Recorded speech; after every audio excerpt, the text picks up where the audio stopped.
ವಿವಿಧ ಮಾಧ್ಯಮಗಳಲ್ಲಿ ಸೇವೆ ಸಲ್ಲಿಸಿದ ಸಾಧಕರಿಗೆ 2023-24ನೇ ಸಾಲಿನ ಕರ್ನಾಟಕ ಮಾಧ್ಯಮ ಅಕಾಡೆಮಿ ಪ್ರಶಸ್ತಿ ಪ್ರದಾನ ಮಾಡಲಾಗಿದೆ. ಸುವರ್ಣ ನ್ಯೂಸ್ ಹಾಗೂ ಕನ್ನಡಪ್ರಭದ 5 ಪ್ರಶಸ್ತಿ ನೀಡಿ ಗೌರವಿಸಲಾಗಿದೆ. ಏಷ್ಯಾನೆಟ್ ಸುವರ್ಣ ನ್ಯೂಸ್ ರಾಜಕೀಯ ವಿಭಾಗದ ಮುಖ್ಯಸ್ಥ ಆನಂದ್ ಬೈದನ್ಮನೆ, ಸುದ್ದಿ ನಿರೂಪಕಿ ಭಾವನಾ ನಾಗಯ್ಯ ಹಾಗೂ ಡಿಜಿಟಲ್ ವಿಭಾಗದ ಮುಖ್ಯಸ್ಥೆ ಕೆಎಸ್ ನಿರುಪಮಾಗೆ ಪ್ರಶಸ್ತಿ ಪ್ರದಾನ ಮಾಡಲಾಯಿತು.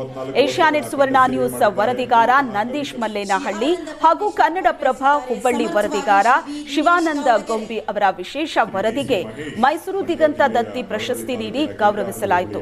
ಪ್ರಶಸ್ತಿ ಪ್ರದಾನ ಸಮಾರಂಭದಲ್ಲಿ ಡಿಸಿಎಂ ಡಿಕೆ ಶಿವಕುಮಾರ್, ಕರ್ನಾಟಕ ಮಾಧ್ಯಮ ಅಕಾಡೆಮಿ ಅಧ್ಯಕ್ಷೆ ಆಯಿಷಾ ಖಾನಂ, ಸಿಎಂ ಮಾಧ್ಯಮ ಸಲಹೆಗಾರ ಕೆವಿ ಪ್ರಭಾಕರ್ ಹಾಗೂ ಐಎಎಸ್ ಅಧಿಕಾರಿ ಹೇಮಂತ್ ನಿಂಬಾಳ್ಕರ್ ಸೇರಿದಂತೆ ಹಲವು ಗಣ್ಯರು ಉಪಸ್ಥಿತರಿದ್ದರು.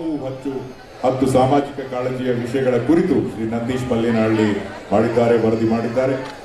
ಅವರಿಗೂ ಸಹ ಈ ದಿನ ಪ್ರಶಸ್ತಿ ಲಭಿಸ್ತಾ ಇದೆ. ಮೈಸೂರು ದಿಗಂತ ದತ್ತಿ ಪ್ರಶಸ್ತಿ ಶ್ರೀ ಶಿವಾನಂದ ಗೊಂಬಿ ಹುಬ್ಬಳ್ಳಿ. ಶಿವಾನಂದ ಅವರು ಪತ್ರಿಕೋದ್ಯಮದ ಡೆಸ್ಕ್ ವಿಭಾಗಕ್ಕೆ ಬಂದಂಥವರು. ಕನ್ನಡಪ್ರಭದ ಹುಬ್ಬಳ್ಳಿ ಮತ್ತು ಬೆಳಗಾವಿ ವಿಭಾಗದಲ್ಲಿ ಸುಮಾರು 4 ವರ್ಷಗಳ ಕಾಲ ಉಪಸಂಪಾದಕರಾಗಿ ಕಾರ್ಯನಿರ್ವಹಿಸಿದ್ದಾರೆ.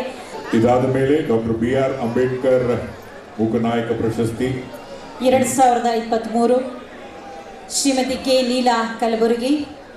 ಹಾಗೆಯೇ ಚಿನ್ಯ ನಿಧಿ ವತಿಯಿಂದ ರಾಜಗೋಪಾಲ್ ದತ್ತಿ ಪ್ರಶಸ್ತಿ, ಶ್ರೀ ಕಮಾ ರವಿಶಂಕರ್ ಕನ್ನಡಪ್ರಭ ಚಿತ್ರದುರ್ಗ.